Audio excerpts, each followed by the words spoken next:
الحمد لله نحمده ونستعينه ونستغفره ونؤمن به ونتوكل عليه ونعوذ بالله من شرور أنفسنا ومن سيئات أعمالنا من يهده الله فلا مضل له ومن يضلل فلا هادي له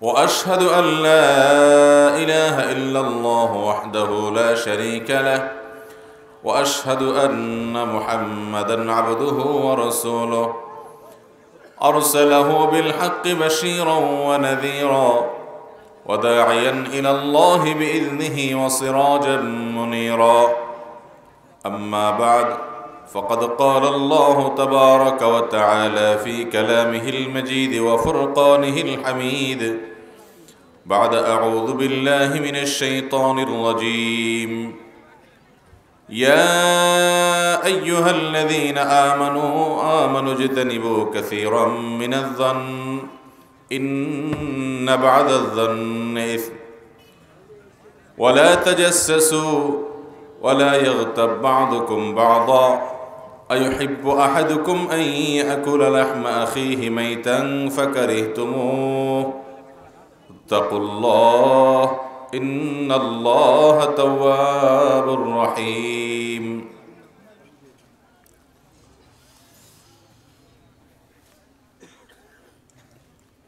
দিনাজপুর জেলার বেগুনবাড়ি মফিজউদ্দিন হাফিজিয়া কওমি মাদ্রাসার উদ্যোগে আয়োজিত আজকের এই তাফসিরুল কোরআন মাহফিলের সম্মানিত সভাপতি, উপস্থিত উলামায়ে কেরাম এবং দূরদূরান্ত থেকে আগত আমার প্রাণপ্রিয় দিনদরদি ভাইয়েরা ও পর্দা আলের মা ও বোনেরা, দীর্ঘ সময় আমরা কোরআনুল কারীম থেকে এবং নবী করিম সাল্লাল্লাহু আলাইহি ওয়াসাল্লাম বর্ণিত হাদিস থেকে গুরুত্বপূর্ণ আলোচনা শুনে আসছিলাম। আল্লাহ তাআলা আমাদেরকে এই আলোচনাগুলো অনুযায়ী আমল করার তৌফিক দান করুন।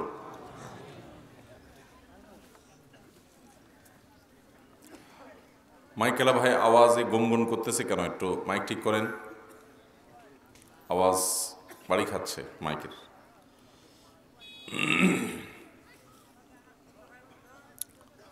বা এদিকে আওয়াজ শোনা যাচ্ছে, আমরা আওয়াজ একেবারেই বন্ধ করে ফেলতে হবে, মেহরবানি করে কোনো কথা না বলি, সবাই নীরব হয়ে যায়। আলহামদুলিল্লাহ, কোরআন এবং হাদিসের কথা শোনার জন্য একত্রিত হওয়া, এটা আল্লাহ তাআলার এহসান এবং অনুগ্রহ ছাড়া সম্ভব না। শত শত হাজার হাজার মানুষ থেকে নির্বাচন করে আল্লাহ রাব্বুল আলামিন আমাদেরকে কোরআন এবং হাদিসের কথা শোনার জন্য দূরদূরান্ত থেকে আসার, বসার এবং সময় বের করার তৌফিক দিয়েছেন। এই জন্য আরশে আজিমের মালিকের কাছে আমরা শুকরিয়া জানাই, আলহামদুলিল্লাহ। মুহতারাম হাজরিন, অনেক প্রশ্ন আপনাদের, আমরা যতটুকু সম্ভব প্রশ্নের উত্তর দেওয়ার চেষ্টা করব। তার আগে সংক্ষেপে সূরা হুজরাতের 12 নম্বর আয়াত আমি তেলাওয়াত করেছি, সেই আয়াতের আলোকে কিছু কথা নিবেদন করব। ওমা তৌফিক ইল্লা বিল্লাহ। মাইকেলা ভাই, মাইক তো ডিস্টার্ব করতেছে। এই যে মাইকের টুনটুন আওয়াজ আবার ফেরত আসতেছে কেন? আর মাইক বলছে দুই পাশে দূরে লাগাচ্ছে, সামনে কেন? মাইকে তো হচ্ছে, বাড়ি খেয়ে আসতেছে আবার। জি ভাই, মাইকের সাউন্ড সিস্টেম ভালো না, সাউন্ড না হলে কথা বলে কোনো শান্তি নেই।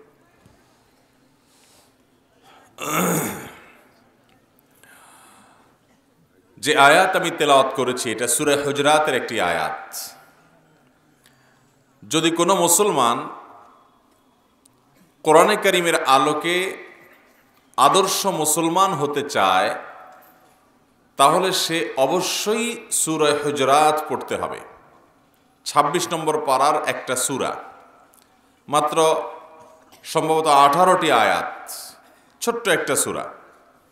এই সূরায় একজন মুসলমানের আখলাক কেমন হবে, তার চরিত্র কেমন হবে, তার ম্যানার্স কেমন হবে, এ সম্পর্কে আল্লাহ রাব্বুল আলামিন গুরুত্বপূর্ণ দিক নির্দেশনা দিয়েছেন। এই দিক নির্দেশনাগুলো যদি কোনো মুসলমান নিজের ভিতরে আনতে পারে, প্রতিটি আয়াতের উপরে যদি সে আমল করতে পারে, তাহলে সে এই যুগে এবং সকল যুগে সকল সমাজের মানুষের কাছে শুধু আদর্শ মুসলমানই হবে না, সে আদর্শ মানুষ হতে পারবে ইনশাআল্লাহ।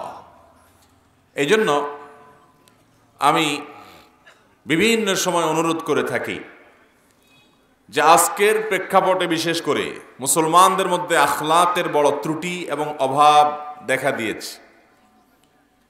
এমনিতে ইবাদত বন্দেগীতে আমরা অনেক পিছিয়ে আছি। অনেক মুসলমান আছেন, নামধারী মুসলমান, 5 ওয়াক্ত সালাত তিনি ঠিকমতো পড়েন না, আবার অনেকে পড়েন তো সেখানে দেখা যায় যে সালাতের যে হক আছে সেটা আদায় করে পড়েন না, আদায় করেন না।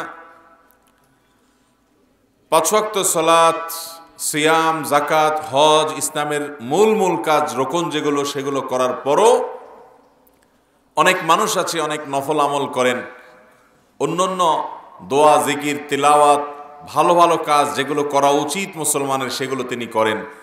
কিন্তু একটা জায়গায় এসে তিনি দেখা যায় যে ভালো মুসলমানের পরিচয় দিতে পারেন না, সেটা হলো আখলাক, উত্তম চরিত্র। দেখা যায় তিনি মানুষের অধিকার নষ্ট করেন, মানুষকে কষ্ট দেন, মানুষের হক তিনি শেষ করেন, ধ্বংস করেন। তার দ্বারা মানুষ আঘাতপ্রাপ্ত হয়, কষ্ট পায়, তার আখলাক ভালো না।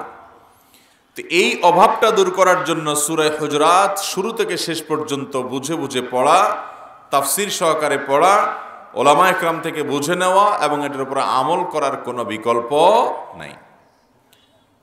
ইসলামী শিষ্টাচার, ইসলামী সভ্যতা, ভদ্রতা, ইসলামী সমাজ কেমন হবে তার একটা রূপরেখা পাওয়া যাবে এই সূরাতে, সূরা হুজুরাতে।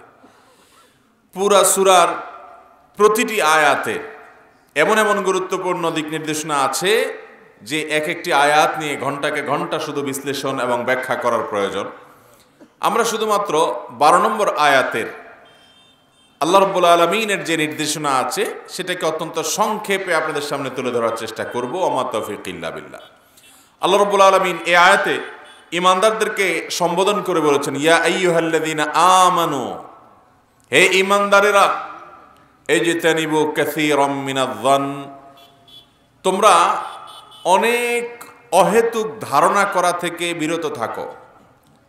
যেভাবে সেভাবে মানুষের ব্যাপারে, অন্যের ব্যাপারে ধারণা করবে না, খারাপ ধারণা, মন্দ ধারণা এগুলা করবে না।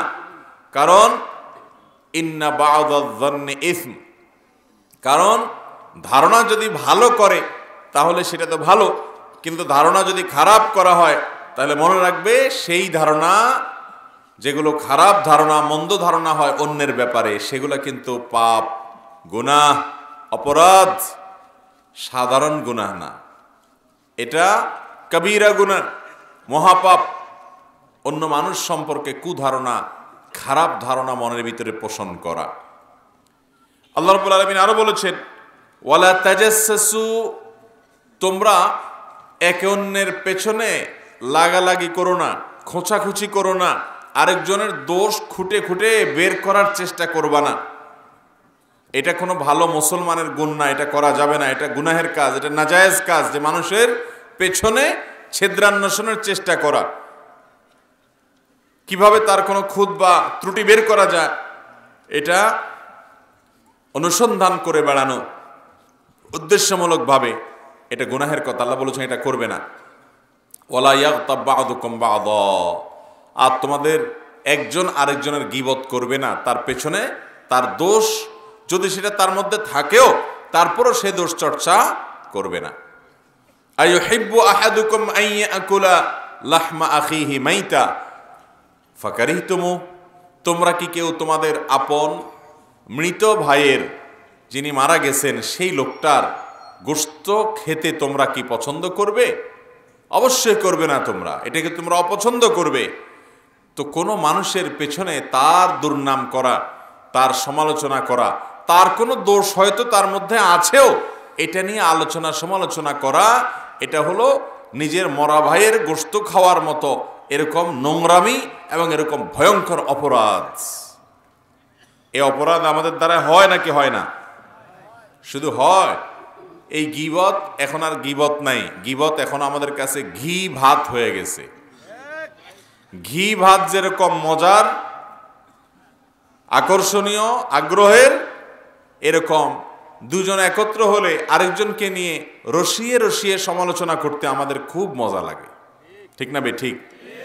শয়তান আমাদের কাছে এটাকে আকর্ষণীয় করে তুলে ধরেছে। আল্লাহ বলেছেন ওয়াত্তাকুল্লাহ ইন্নাল্লাহা তাওয়াবুর রহিম, তোমরা আল্লাহ তাআলাকে ভয় করো, আল্লাহকে ভয় করো। এই অপরাধগুলোর জন্য আল্লাহ তাআলার কাছে পাকড়াও হতে হবে।